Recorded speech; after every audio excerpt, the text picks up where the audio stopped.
here. So this, as you can see, we look at these. Yep. And then.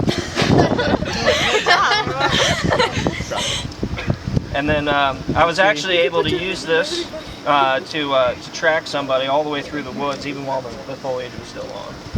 So directly at the stop sign, and I can tell you exactly how far away I am from it by hitting a laser there. Can you tell how fast the cars are going? Not with this, no. And it also gives me a GPS coordinate, so I can share that. Like if we're doing a search and rescue attempt, I can drop that pin directly on somebody and say this is where this person is located.